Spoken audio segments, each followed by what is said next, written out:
5 گناہ رزق کے دروازے بند کر دیتے ہیں۔ جوانوں، آج ہمارے گناہوں نے ہماری طرف آتے ہوئے رزق کو ٹھکرا دیا۔ کس نے ٹھکرایا؟ ہمارے گناہوں نے ٹھکرایا۔ ہم وہ بد نصیب لوگ بن گئے جو خود اپنے ہاتھوں سے ہی اپنی تقدیر کے دروازے بند کر چکے ہیں۔ جب نافرمانی حد سے بڑھ جائے تو آسمان سے برکتیں نہیں لعنتیں برستی ہیں۔ جب گناہ حد سے زیادہ بڑھ جائیں تو پھر اللہ تعالیٰ کی رحمت نہیں برستی، پھر اللہ تعالیٰ کی طرف سے لعنت برستی ہے، اور زمین اپنے خزانوں کے منہ ہمیشہ کے لیے بند کر دیتی ہے۔ کچھ لوگ کہتے ہیں کہ رزق صرف دولت کا نام ہے، رزق جو ہے نا صرف مال کا نام ہے، پیسوں کا نام ہے۔ نہیں میرے بھائی، رزق صرف دولت یا روٹی کا نام نہیں، بلکہ سکون، عزت، صحت، پیار، محبت، راحت سب رزق کے ہی روپ ہیں۔ یہ جو عزت ہے نا، یہ بھی رزق کا روپ ہے۔ یہ جو پیار محبت ہے، یہ جو سکون ہے، قلبی سکون ہے، یہ سب رزق کے روپ ہیں۔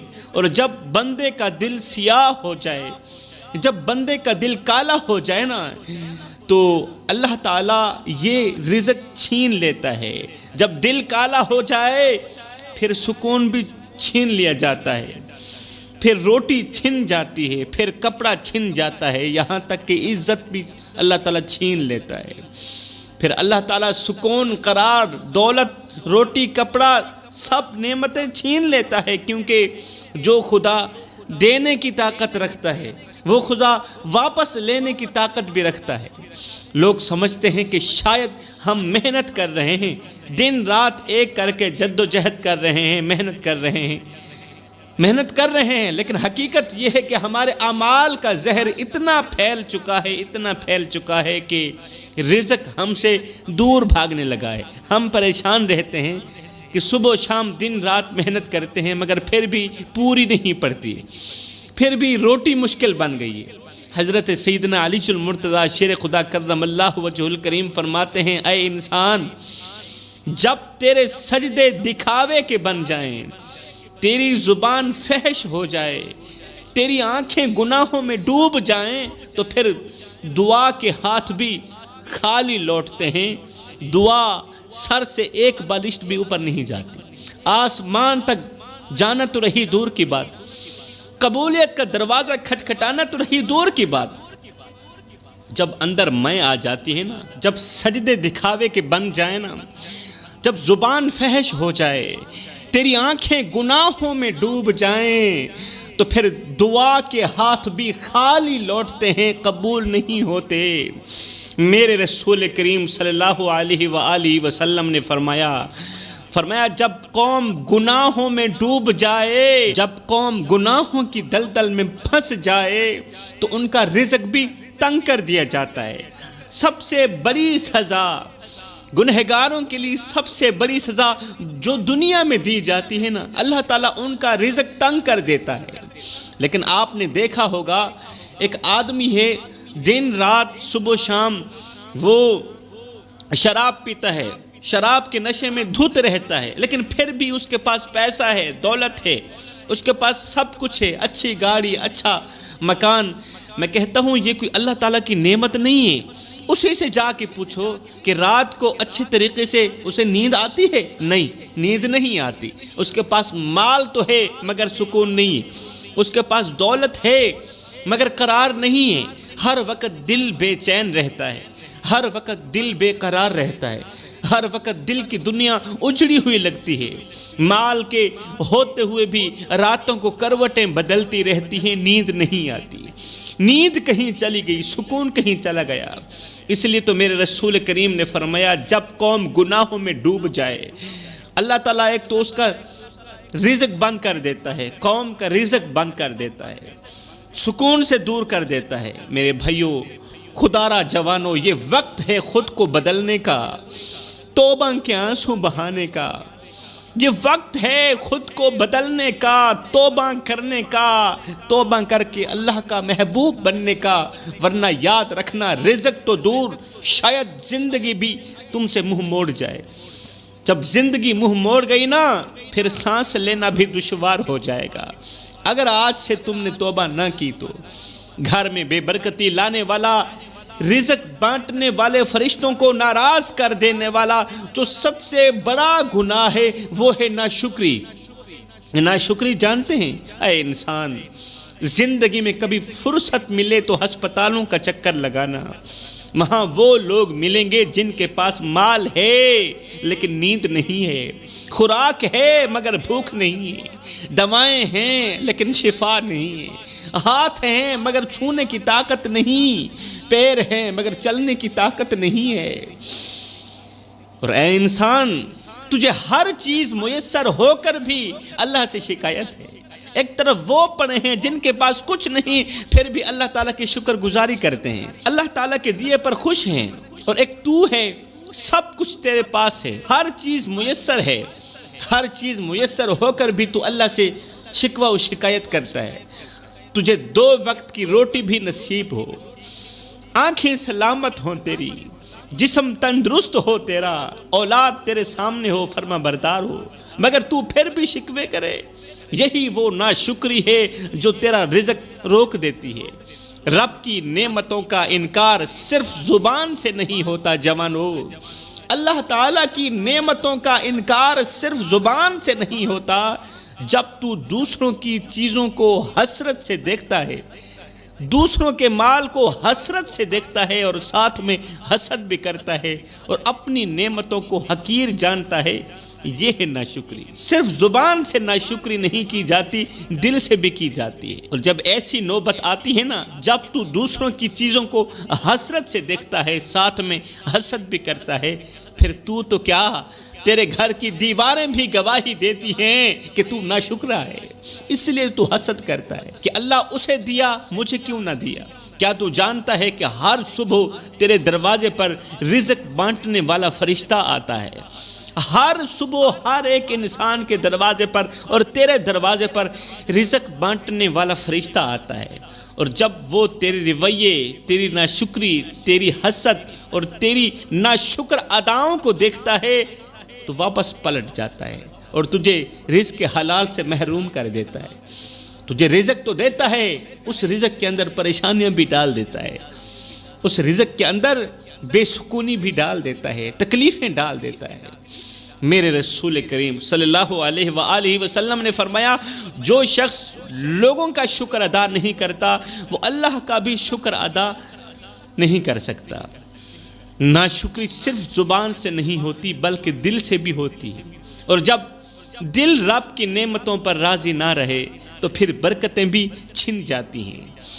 اللہ اکبر۔ رزق زہر بن کر زندگی کو برباد کر دیتا ہے۔ اے انسان، شکر سیکھ لے، شکر سیکھ لے، ورنہ تیری دعائیں بھی عرش تک نہیں پہنچ پائیں گی اور تیری فریادیں بھی تیرے گناہوں کے شور میں دب جائیں گی۔ اللہ تعالیٰ پھر تیری فریادیں بھی نہیں سنے گا۔ فرمایا، گھر میں غربت لانے والا، بے برکتی لانے والا، پریشانیاں لانے والا دوسرا گناہ لوگوں کے دلوں پر وار کرنا۔ جوانو، ہار جانا اسی میں تمہاری جیت ہے، مگر کبھی بھی کسی کے دل پر وار نہ کرنا۔ یہ وہ گناہ ہے جو نہ وضو سے دھلتا ہے اور نہ ہی نماز سے دھلتا ہے۔ یہ وہ گناہ ہے جو کعبے کے چکر لگانے سے بھی معاف نہیں ہوتا، کیونکہ یہ حقوق العباد کا مسئلہ ہے۔ اے انسان، تو لوگوں کے دل توڑ کر یہ سمجھ بیٹھا ہے کہ تو جیت گیا ہے، تو لوگوں کے دلوں پر وار کر کے یہ سمجھ بیٹھا ہے کہ تو جیت گیا ہے۔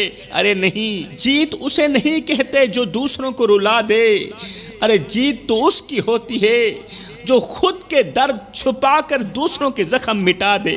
جیت تو اس کی ہوتی ہے۔ اللہ تعالیٰ قیامت کے دن ہر ایک گنہگار کو معاف کر دے گا، مگر جس نے کسی کا دل دکھایا ہوگا، کسی کی عزت والی پگڑی خاک میں ملائی ہوگی، کسی کو لوگوں کے سامنے ذلیل و خوار کیا ہوگا، جس نے کسی غریب کی بیٹی کی عزت کی دھجیاں اڑا دی ہوں گی، اس غریب کی بیٹی کو زمانے میں منہ دکھانے کے قابل نہیں رکھا ہوگا، یا جس نے اپنے ماں باپ کو دکھ دیا ہوگا، ماں باپ کا جینا حرام کیا ہوگا، ایسے شخص کے لیے معافی کا دروازہ بند رہے گا۔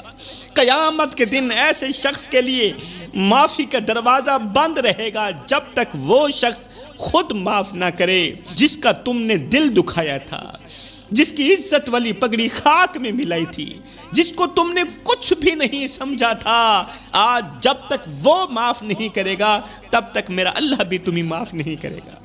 یہ وہ گناہ ہے جس میں نہ سجدے کام آتے ہیں، نہ آنسو کام آتے ہیں، نہ آنسو، نہ صدقے، نہ حج، نہ توبہ، کیونکہ یہ معاملہ رب کے ساتھ نہیں بندے کے ساتھ ہے۔ تو نے اگر کسی کی عزت اچھالی ہے تو یاد رکھ اس کی شرمندگی تیری بخشش کے راستے کو بند کر سکتی ہے۔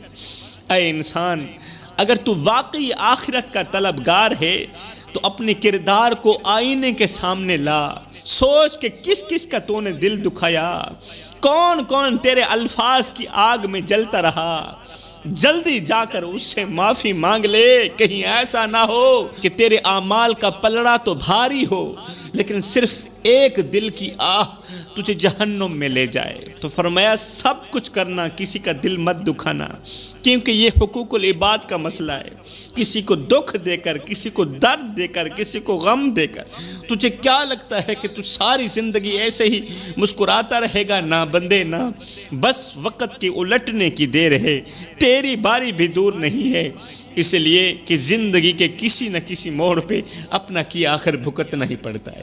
تو فرمایا گھر میں غربت لانے والا، بے برکتی لانے والا تیسرا گناہ جو انسان کی دنیا بھی برباد کر دیتا ہے اور آخرت بھی، وہ ہے مال کے ہوتے ہوئے بھی اللہ کی راہ میں خرچ نہ کرنا۔ یہ ایک ایسا گناہ ہے جو انسان کی دنیا بھی برباد کر دیتا ہے اور آخرت بھی برباد کر دیتا ہے۔ یہ کون سا گناہ ہے؟ یہ ہے مال کے ہوتے ہوئے بھی اللہ کی راہ میں خرچ نہ کرنا۔ اے انسان، تو وہی ہے نا جو روز نئے کپڑے پہنتا ہے، تو وہی ہے نا جو روزانہ نئے عمدہ کھانے کھاتا ہے، مہنگی چیزوں پر لاکھوں لٹا دیتا ہے، لیکن جب بات آتی ہے کسی غریب کو کھانا کھلانے کی، یتیم کے سر پر ہاتھ رکھنے کی، جب بات آتی ہے اللہ کے دین کے لیے کچھ دینے کی، تو تیرا ہاتھ کانپنے لگتا ہے۔ کیا تو بھول گیا ہے کہ یہ مال تیرا نہیں ہے؟ یہ تو آزمائش ہے، مال کسی کا نہیں، یہ تو آزمائش ہے۔ حضرت سیدنا غوث اعظم نے فرمایا تھا، اے ماڑی بنانے والے، اے محل بنانے والے، ماڑی بنا رہا ہے تو، محل بنا رہا ہے تو، بسیں گے کوئی اور، حساب تجھے دینا پڑے گا۔ تیرا مال کھائیں گے کوئی اور، حساب تجھے دینا پڑے گا۔ ارے یہ مال کہاں ہے؟ یہ مال اللہ نے تجھے دیا تاکہ تو آزمایا جا سکے کہ کہاں خرچ کرتا ہے اور کہاں نہیں کرتا، اور تو آزمائش میں ہی فیل ہو گیا۔ یاد رکھ، میرے رسول کریم صلی اللہ علیہ وسلم نے فرمایا، صدقہ مال کو کم نہیں کرتا۔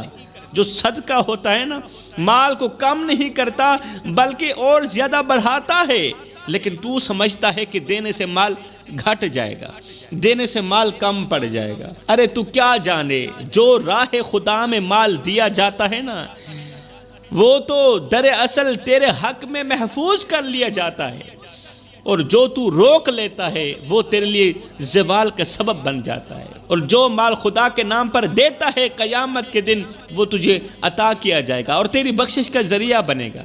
قیامت کے دن مال بھی گواہی دے گا کہ مجھے کہاں خرچ کیا تھا، مال گواہی دے گا کہ کہاں خرچ ہوا، اور اگر وہ تجھے جنت کے بجائے جہنم کے قریب لے جائے تو پھر افسوس کہ کوئی فائدہ نہیں ہوگا، وہ مال تیرے لیے وبال بن جائے گا۔ اس لیے اے انسان، ابھی وقت ہے کہ اپنی جیب سے سب سے پہلے اللہ کا حصہ نکال، اللہ کے بندوں کا حصہ نکال، کیونکہ اگر تو نے رب کے بندوں کے لیے کچھ نہ نکالا، غریب کے لیے کچھ نہ نکالا، تو کل رب تیرے لیے بھی کچھ نہیں نکالے گا۔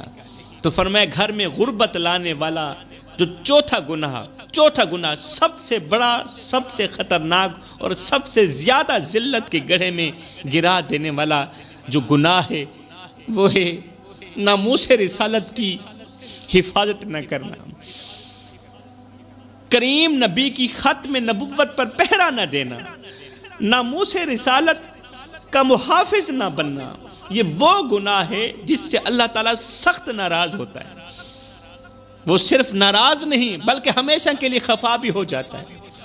جو شخص جب دین پر برا وقت آئے تو دین کا ساتھی نہیں بنتا، دین کا ساتھ نہیں دیتا، یہ وہ گناہ ہے جس سے اللہ تعالیٰ سخت ناراض ہوتا ہے، ہمیشہ کے لیے خفا ہو جاتا ہے۔ اے انسان، تو ساری زندگی نیکیوں کے دعوے کرے، سجدوں میں پیشانی گھسا گھسا دے، حج بھی کرتا رہے، مدد بھی کرتا رہے غریبوں کی، لیکن اگر تیرے دل میں میرے نبی کی ناموس کا درد نہیں ہے، اگر تیرے دل میں ختم نبوت کا درد نہیں ہے، اگر تو ان کی عزت پر پہرا دینے والا نہیں، تو تیرے تمام اعمال ایک ہی سیکنڈ میں راکھ ہو سکتے ہیں، ایک ہی لمحے میں تیرے تمام اعمال راکھ ہو سکتے ہیں۔ یاد رکھ، ختم نبوت وہ قلعہ ہے جس کی حفاظت کرنا صرف علماء کی ذمہ داری نہیں بلکہ ہر اس شخص کی ذمہ داری ہے جو خود کو امتی کہتا ہے۔ اور اگر تو خاموش تماشائی بنا بیٹھا رہے، زبان بند رکھی، دل بے حس رکھا، تو کل قیامت کے دن تو اپنے محبوب نبی کا سامنا کیسے کر سکے گا؟ میرے نبی نے فرمایا، جو شخص میری عزت کی حفاظت کرے میں اس کے لیے جنت کی ضمانت دیتا ہوں، اور جو غیرت ایمانی کے بغیر زندہ رہے، جس کے اندر سرے سے غیرت ہی نہیں، اس کا جینا بھی بیکار ہے، اس کا مرنا بھی بیکار ہے، اس کا جینا بھی کسی کام کا نہیں، اس کا مرنا بھی کسی کام کا نہیں۔ اے انسان، اب بھی وقت ہے، جاگ جا، جاگ جا مسلمان، سویرا ہوا، دور سارے جہاں سے اندھیرا ہوا، جاگ جا، اپنے دل کو عشق رسول سے زندہ کر، کیونکہ جس دل میں نبی کی ناموس کے لیے آگ نہیں، وہ دل زندہ نہیں، وہ دل مردہ ہے، اور مردہ دل والے کبھی جنت کے حقدار نہیں بن سکتے۔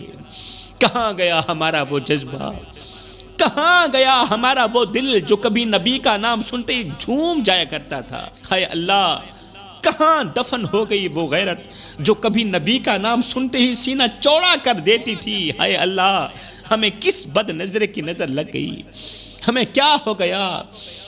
ایک وقت تھا جب نبی کا نام آتا تھا تو ہماری جان میں جان آ جاتی تھی، کیونکہ ہماری ماؤں نے ہمیں گٹی بھی محمد کے نام کی دی تھی، ہمیں لوری بھی محمد کے نام کی دی تھی، مگر آج اسی نبی کی شان کی گستاخی ہوتی ہے اور ہم خاموش رہتے ہیں، ہم ٹس سے مس نہیں کرتے، یہ کہتے ہوئے آگے گزر جاتے ہیں کہ یہ مسئلہ مولویوں کا مسئلہ ہے۔ ارے ختم نبوت کا مسئلہ مولویوں کا مسئلہ ہے؟ اگر مسئلہ صرف مولویوں کا ہے، تجھے کوئی مسئلہ نہیں، تو پھر دین مولویوں کا ہے، ایمان بھی مولویوں کا ہے، تو میرے خیال میں ایمان سے خالی ہے۔ اگر تیرے اندر ایمان کا ایک قطرہ بھی ہوتا تو پھر تو سینہ تان کر کہتا کہ ختم نبوت کا مسئلہ کسی اور کا مسئلہ نہیں، یہ میرا مسئلہ ہے اور میں نے ہی اس کی جنگ لڑنی ہے۔ یہ سب کچھ کیوں ہو رہا ہے؟ اس لیے کہ آج ہمارے دل مردہ ہو چکے ہیں، ہماری غیرت بے غیرتی کے قبرستان میں دفن ہو چکی ہے، ہماری زبانیں صرف اپنے حق کے لیے بولتی ہیں، نبی کے حق کے لیے نہیں بولتی۔ اللہ اکبر! ایک وقت تھا جب میں نبی کے دین پر علی اکبر جیسے شہزادوں کو بھی قربان کر دیتی تھی، نبی کے دین کے لیے حسن و حسین جیسے شہزادوں کو قربان کر دیتی تھی، مگر آج کی ماں ہے، جب ناموس رسالت کی بات آتی ہے تو اپنے بیٹے کو جھولی میں چھپا لیتی ہے، کہتی ہے بیٹا باہر نہیں جانا، حالات بہت خراب ہیں۔ اللہ اکبر! پھر وقت نے کروٹ لی، وقت بدلا، وہ مائیں جو اپنے بیٹوں کو جھولی میں گود میں چھپا لیتی تھی اور کہتی تھی بیٹا باہر نہ جانا، باہر مولویوں کا جلوس جا رہا ہے، ختم نبوت کی تحریک چل رہی، باہر نہیں جانا۔ پھر وقت نے کروٹ لی، وقت نے بتایا کہ آج ان ماؤں کے بیٹے تو محفوظ ہیں مگر ان کی غیرت دفن ہو چکی ہے، ان کی غیرت زندہ نہیں رہی۔ آج اگر نبی کی توہین پر کسی بیٹے کی آنکھ نم ہو بھی جائے تو ماں جلدی سے بیٹے کے آنسو پوچھتی ہے، بیٹا خاموش رہو، حالات بہت خراب ہیں۔ میں نے کہا بی بی حالات ٹھیک کب تھے؟ حالات ٹھیک کب تھے؟ کربلا کی سرزمین پر جب نیزے چلے تھے اس وقت بھی تو نبی کی اولاد نبی کے نام پر اپنی گردنیں کٹوا رہی تھی نا، اس وقت بھی مائیں زندہ تھیں، اس وقت بھی باپ زندہ تھے، مگر نہ ماں نے روکا نہ باپ نے روکا، کیونکہ وہ جانتے تھے کہ یہ قربانی صرف خون کی قربانی نہیں ہے، غیرت کی قربانی بھی ہے۔ اللہ اکبر۔ میری بہن، ہمیں تو کربلا والوں نے سکھایا ہے کہ نبی کی عزت پر جینا بھی عبادت ہے، نبی کی عزت پر مرنا بھی عبادت ہے۔ اس لیے میں کہتا ہوں جوانوں، ہر کسی نے مر جانا ہے، ہر کسی نے مر جانا ہے، مگر جب بھی مرنا مصطفیٰ سے وفا کر کے مرنا، مصطفیٰ سے وفا کر کے مرنا۔ اگر مصطفیٰ سے وفا کر کے نہ مرے تو یاد رکھنا قیامت کے دن بہت بڑی شرمندگی کا سامنا کرنا پڑے گا۔ اگر کملی والے آقا سے وفا کر کے مرو گے، عشق مصطفیٰ کی غلامی کا پٹا اپنے گلے میں ڈال کر مرو گے، تو خدا پاک کی عزت کی قسم تمہاری قبر کی مٹی یہ پکار اٹھے گی کیا کہ قبر میں جو مشکل کشا آ گیا، مجھے موت میں بھی مزہ آ گیا۔ ارے سرانے پہ بیٹھے جو دیکھا نبی کو، نکیرین کو بھی حیا آ گئے۔ تو فرمایا پانچواں گناہ، گھر میں آئے کسی سائل کو خالی ہاتھ واپس لوٹانا، کسی بھوکے کو کھانا نہ کھلانا، کسی پیاسے کو پانی نہ پلانا۔ گھر میں روٹی تھی، سب کچھ تھا، اللہ کا دیا سب کچھ تھا، مگر دروازے پر ایک پیاسا آیا، ایک بھوک آیا، ہم نے اسے دھتکار دیا، دھکے دے کر گھر سے باہر نکال دیا کہ ہمارا مال تیرے لیے نہیں، ہمارا مال صرف ہمارے لیے۔ یہی وہ مال ہے جو قیامت کے دن وبال بن جائے۔